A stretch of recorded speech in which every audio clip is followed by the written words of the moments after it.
शैतान सबसे पहले लोगों को गुमराह कैसे करता है? दो तरीकों से शैतान लोगों को गुमराह करता है। सबसे पहले उसका तरीका क्या होता है, कैसे लोगों को गुमराह करता है? सबसे पहले उसका तरीका ये होता है कि वो इंसान के दिल में गुनाह की जो लज्जत होती है, गुनाह के अंदर जो मज़ा होता है, गुनाह के जो फ़ायदे होते हैं, वो इंसान के जहन के अंदर डाल देता है। यानी गुनाह जहन के अंदर नहीं डालता, उसके जो मज़े होते हैं, गुनाह के अंदर जो मज़ा होता है, वो इंसान के जहन में डालता है, इंसान के दिल में डालता है। और गुनाह का जो फ़ायदा होता है वो इंसान के दिल में डालता है। अब मुझे ये बताओ, कितने बड़े बड़े गुनाह हैं? कोई ऐसा गुनाह है जिसमें मज़ा ना हो? हर गुनाह के अंदर मज़ा होता है कि नहीं? हम पागल तो नहीं है, गुनाह बहुत सारे लोग करते हैं। क्यों करते हैं? क्योंकि उसके अंदर मज़ा होता है। शैतान क्या करता है कि जितने भी गुनाह होते हैं उनके अंदर जो मज़ा होता है, फ़ायदा होता है, वो हमारे जहनों में डाल देता है। मिसाल के तौर पर भाई, शैतान कहता है कि टीवी देखो, उसमें ये फ़ायदा है। हाँ, बहुत बड़े बड़े हाजी होंगे, वो भी टीवी देखना शुरू कर देंगे। कितने बड़े बड़े लोग गुमराह हो जाएंगे। शैतान कहेगा कि भाई चुगली करो, गीबत करो, जिना करो, कितना मज़ा आता है, तो हम उस मज़े की वजह से गुनाह करना शुरू कर देते हैं। इसी तरह है कि नहीं? ये पहला तरीका हो गया शैतान लोगों को कैसे गुमराह करता है। अब दूसरा तरीका क्या है शैतान लोगों को कैसे गुमराह करता है? दूसरा तरीका ये है कि जब शैतान किसी शख्स को गुमराह करता है तो शुरू में वो उसको ये नहीं कहता कि तू जिना कर, कि तू बदकारी कर, तू चुगली कर, वो उसको ये नहीं कहता। बल्कि सबसे पहले जब शैतान किसी इंसान को गुमराह करता है, सबसे पहले वो उससे छोटे छोटे गुनाह करवाता है। मिसाल के तौर पर वो उसको बोलेगा चुगली कर, इसके अंदर कितना मज़ा आता है, बंदा चुगली करेगा। जब वो 1-2 महीने गुजर जाएंगे, साल गुजर जाएगा, चुगली करेगा, गीबत करेगा, छोटे छोटे गुनाह शैतान उससे कराएगा। जब वो उसका आदी हो जाएगा, फिर शैतान उससे कहेगा कि ये बड़ा वाला जो गुनाह है ना, जिना है, उसको भी शुरू कर दे। फिर बंदा जिना भी करेगा, उसका आदी हो जाएगा। फिर शैतान कहेगा डकैत बन जा, चोरी कर, बैंक लूट, बड़े बड़े गुनाह कर। फिर शैतान उससे बड़े बड़े गुनाह करवाएगा। शैतान उसको डायरेक्ट ये नहीं कहेगा अभी मैं हूं, शैतान अगर मुझसे कहे कि जाके बैंक लूट, मैं बैंक लूटने के लिए तैयार हूं? नहीं तैयार हूं ना, तो शैतान मुझे कैसे तैयार करेगा? कि भाई सबसे पहले आपके दोस्त बनवाएगा, जो सही दोस्त नहीं है, गलत गलत दोस्त है, उससे दोस्ती लगाऊंगा, फिर उससे यारी दोस्ती करूंगा, फिर एक प्लान बनेगा, फिर जाकर बैंक लूटेंगे ना। इसी तरह है कि नहीं? शैतान क्या करता है कि जब इंसान बहुत ज्यादा गुनाह कर लेता है, बड़े बड़े गुनाह भी कर लेता है, और फिर उसको ख्याल आता है ना कि चलो मैं अभी अल्लाह के ताला के सामने दुआ कर देता हूँ अपनी मगफिरत के लिए, सारे गुनाहों से तौबा कर लेता हूँ। फिर शैतान उसके दिल में ये डालता है कि अभी तुझे तौबा का ख्याल आया है, अभी तू तौबा करना चाह रहा है। जब तू गिबत करता था उस वक्त क्या अल्लाह ताला मौजूद नहीं था? उस वक्त तू क्यों तौबा नहीं कर रहा था? अभी क्यों तौबा कर रहा है? वो बनी इसराइल में एक बहुत बड़ा आबिद गुजार शख्स था ना, बनी इसराइल में बड़ी बड़ी इबादतें करता था, पूरे शहर में उसका नाम बड़ा मशहूर था, लोग दूर दूर से उसके पास आया करते थे।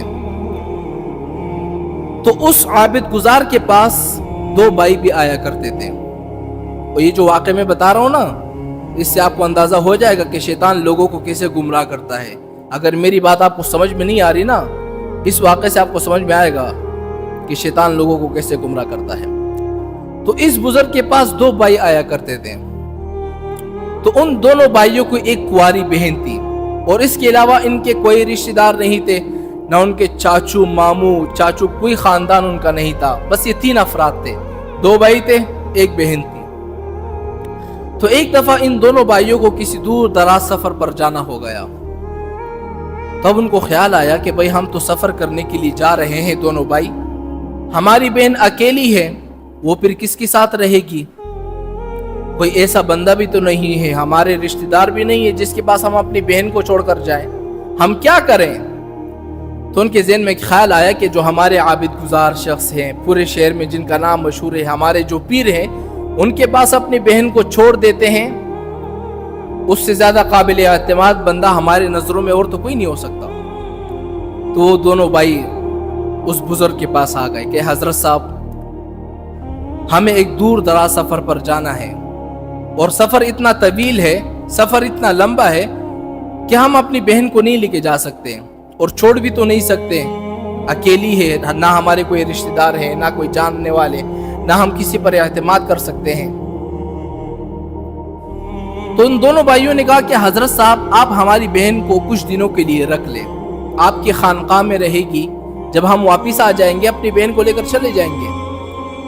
تو پہلے تو بزرگ نے صاف صاف منع کر دیا کہ بھئی اپنی بہن کو یہاں پر چھوڑ کے نہیں جاؤ۔ جب دونوں بھائیوں نے سب سے زیادہ اصرار کر لیا کہ نہیں حضرت صاحب مجبوری ہے، تو حضرت صاحب نے کہا کہ چلو ٹھیک ہے، اپنی بہن کو لے کر آ جاؤ اور خانقاہ کے اس کمرے میں چھوڑ دو، میں اس کے کھانے پینے کے انتظام کر دوں گا۔ انہوں نے کہا چلو ٹھیک ہے، وہ اپنی بہن کو لے کر آ گئے، حضرت صاحب کے پاس چھوڑ کر گئے۔ تو حضرت صاحب کیا کیا کرتے تھے، ان دونوں بھائیوں کی جو بہن تھی ان کو کھانا بھجوایا کرتے تھے، کسی بچے کو کھانا دے دیا کہ جاؤ اس لڑکی کو دے دو، پھر برتن واپس منگوا لیا کرتے تھے، یعنی وہ یہی طریقہ اختیار کرتے تھے، خود کھانا نہیں لے کے جایا کرتے تھے، کسی کے ذریعے کھانا بھجوایا کرتے تھے۔ تو ایک دفعہ شیطان نے اس بزرگ کے دل میں ایک وسوسہ ڈال دیا، ایک خیال ڈال دیا کہ تم نے کیا اس لڑکی کو غلام بنایا ہوا ہے، کیا عجیب معاملہ ہے کہ بھئی تم اس کو کھانا بھجوا دیتے ہو، برتن واپس منگوا دیتے ہو، یہ کوئی طریقہ ہے؟ اور تمہارے جو دو مرید تھے، یہ دونوں بھائی، یہ تو خاص مریدوں میں سے ہیں، ان کی بہن کا اچھی طرح خیال رکھو، کبھی کبھی خود بھی کھانا لے جایا کرو۔ شیطان نے کیا کہا، کبھی کبھی خود بھی جایا کرو، خود کھانا لے کے جایا کرو۔ اب یہ بزرگ جو ہے کبھی کبھی خود بھی کھانا لے کے جایا کرتے تھے۔ کھانا دینے کا طریقہ یہ ہوتا تھا نا، دروازہ کھٹکھٹایا، کھانا نیچے رکھ دیا، بزرگ چلے گئے، اور وہ لڑکی کیا کرتی تھی، کھانا اٹھا لیا، برتن دھو لیے، واپس جو ہے دروازے کے باہر جو ہے وہ کھانا رکھ دیا، برتن رکھ دیے، بزرگ آتا تھا وہ برتن لے کے چلے جاتا تھا۔ تو اس شیطان نے کیا کیا، اس بزرگ کے دل میں کے اندر ایک خیال ڈال دیا۔ خیال کیا ڈالا کہ کبھی کبھی تم خود بھی کھانا لے کے جایا کرو، وہ تمہارے خاص مریدوں میں سے ہے۔ تو یہ بزرگ پھر کبھی کبھی خود بھی کھانا لے کے جایا کرتا تھا۔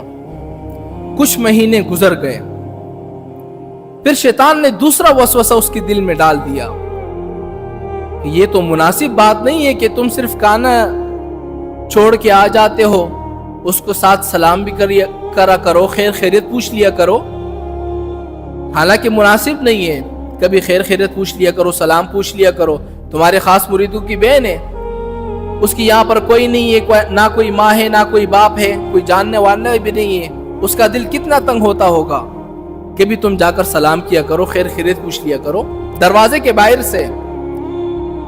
تو بزرگ جایا کرتے تھے، کھانا بیچتے تھے، سلام کیا کرتے تھے، خیر خیریت بھی پوچھ لیا کرتے تھے، پھر واپس آ جایا کرتے تھے۔ پھر کچھ دن اسی طرح چلتا رہا تو شیطان نے پھر اس بزرگ کے دل میں تیسرا وسوسہ ڈالا کہ بھئی یہ تم کیا کر رہے ہو، صرف باہر سے سلام کر رہے ہو، کبھی کمرے کے اندر جایا کرو، سلام کیا کرو، خیر خیریت اندر سے پوچھ لیا کرو۔ پھر وہ بزرگ کیا کرتا تھا، کمرے کے اندر جایا کرتا تھا، سلام کیا کرتا تھا، خیر خیریت پوچھ کے واپس آ جایا کرتا تھا۔ پھر کچھ دن اس طرح گزر گئے، پھر شیطان نے ایک چوتھا وسوسہ اس کے دل میں ڈال دیا۔ شیطان نے کہا کہ دیکھو تم صرف خیر خیریت پوچھتے ہو، اس کا یہاں کوئی جاننے والا نہیں ہے، بیچاری کمرے میں اکیلا ہے، 6 مہینے گزر گئے ہیں، تم کیا کر رہے ہو، کبھی اندر جایا کرو، اس کے ساتھ بیٹھا کرو، 10-15 منٹ باتیں کر لیا کرو تاکہ اس کا دل خوش ہو، اس بیچارے کا یہاں پر کوئی نہیں ہے۔ اب وہ بزرگ جایا کرتا تھا، 5-10 منٹ اس کے ساتھ بیٹھا کرتا تھا۔ ابھی آپ کو اندازہ ہے نا کہ جب ایک کمرے میں ایک مرد اور ایک عورت ہو، وہاں پر لازماً تیسرا شیطان ہوتا ہے کہ نہیں ہوتا۔ اب شیطان نے ان دونوں کو گناہ کے اندر مبتلا کر دیا، تو دونوں نے کیا کیا، زنا کر دیا۔ اب دیکھیں نا، شیطان نے پہلے وسوسے سے اس بزرگ کو کہاں سے کہاں تک پہنچایا۔ اگر یہی بزرگ کھانا لے کر نہیں جاتا تو آج یہ نوبت آتی نہیں آتی نا۔ اب پھر جب زنا کیا اس نے، کچھ دن گزر گئے تو اس لڑکی سے ایک بچہ پیدا ہو گیا۔ اب اس بزرگ کو فکر ہونے لگی کہ بھئی لوگ پوچھیں گے یہ بچہ کس کا ہے، इस लड़की का तो निकाह भी नहीं हुआ है, शादी भी नहीं हुई, ये बच्चा कहां से पैदा हो गया। अब बुजुर्ग को टेंशन होने लगा कि मेरी तो पूरी शहर में इज्जत है, मेरी इज्जत का क्या होगा, मेरी इज्जत तो नीलाम हो जाएगी।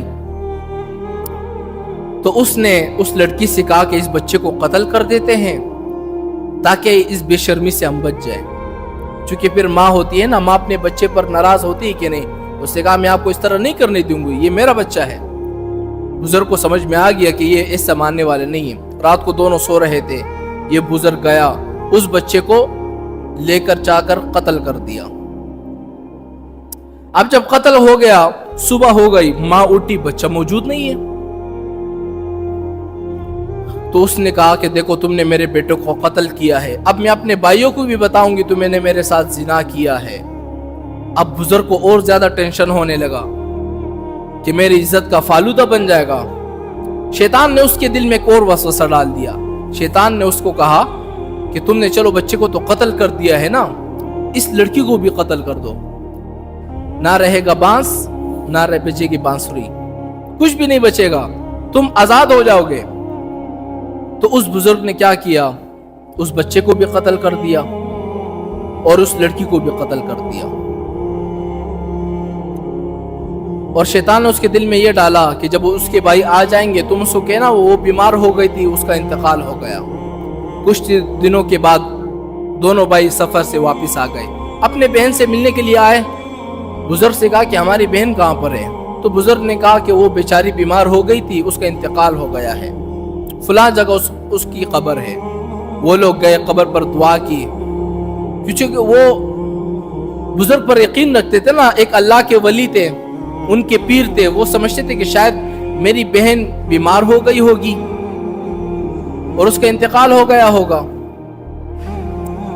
दोनों भाई वापस आ गए, रात को सो रहे हैं तो रात को शैतान ख्वाब में आ गया दोनों भाइयों को, और दोनों से पूछा कि तुम्हारी बहन कहाँ पर है। उसने कहा कि हमारी बहन का तो इंतकाल हो गया है, वो बीमार थी। शैतान ने कहा वो बीमार नहीं थी, बल्कि उस बुजुर्ग ने उसके साथ जिना किया, उससे बच्चा भी पैदा हुआ, फिर इन दोनों को कत्ल कर दिया। जब सुबह दोनों उठे, दोनों भाइयों ने एक दूसरे को ख्वाब सुनाया, दोनों का एक जैसा ख्वाब था। तो उसने कहा चलो हम कब्र खोद लेते हैं, पता लग जाएगा। कब्र को खोदा, बच्चे की भी लाश पड़ी थी और बहन की भी लाश पड़ी थी। फिर दोनों बुजुर्ग के पास गए, उनको पकड़ा, पूरे शहर में उसको जलील किया। यानी आप अंदाजा लगाए मेरे इस वाक़े से कि शैतान ने इस पहले वसवसे को इंसान को कहां से कहां पहुंचाया। ये अल्लाह के वली थे कि नहीं, इंसान ने उसके दिल में सबसे पहले वसवसा ये डाला कि तुम कान देकर आ जाना और कुछ नहीं करना। क्योंकि अगर शैतान उसको ये कहता कि तुम जाकर उसके साथ जिना करो तो बुजुर्ग करता इस तरह नहीं करता। शैतान ने सबसे पहले उसके दिल में वसवसा डाला कि तुम जाकर क्या करना, सिर्फ सलाम करना। फिर उसके दिल में दूसरा वसवसा डाला, कमरे के अंदर जाकर सलाम करना। फिर वसवसा डाला कि तुम सलाम नहीं बल्कि उसके साथ 10-15 मिनट बैठ जाना। इस तरह आहिस्ता आहिस्ता करके गुनाह के अंदर मुब्तला किया कि नहीं। तो ये दो तरीके हैं शैतान के गुमराह करने के। ये शैतान जो लोगों को गुमराह करता है ना, दो तरीकों से करता है। अब शैतान के गुमराही से बचने का बस आखिरी तरीका बताता हूं, मैं अपनी बात को खत्म करता हूं। शैतान आपको गुमराह करता है, इसके बचने का तरीका सबसे आसान तरीका है, लेकिन इस तरीके को आजमाने के लिए आपके अंदर हिम्मत होनी चाहिए। क्या होनी चाहिए? हिम्मत होनी चाहिए। हिम्मत क्या है कि जब भी शैतान आपके दिल में वसवसा डाले, जब भी गुनाह करने का इरादा हो, जब भी शैतान आपके दिल में कोई जहन के अंदर कोई गलत चीज डाले, तो फौरन अपने दिल से, अपने दिमाग से वो गंदी सोच वापस निकाल दो। हम लोग क्या करते हैं, शैतान हमारे दिलों में गुनाह डालता है, गलत ख्यालात डालता है, हम सोचना शुरू कर देते हैं, हमें मजा आता है। हम सोचते गुनाह के अंदर मुब्तला हो जाते कि नहीं होते? हो जाते हैं ना। तो सबसे आसान तरीका यह है कि शैतान जब भी आपके दिल में वसवसा डाले, जब भी आपके जहन में वसवसा डाले, गुनाह डाले, तो आप क्या करें, फौरन अपने जहन से, अपने दिमाग से उस गुनाह को फौरन निकाल दे। तो इंशाअल्लाह आप गुनाह के अंदर मुब्तला नहीं होंगे।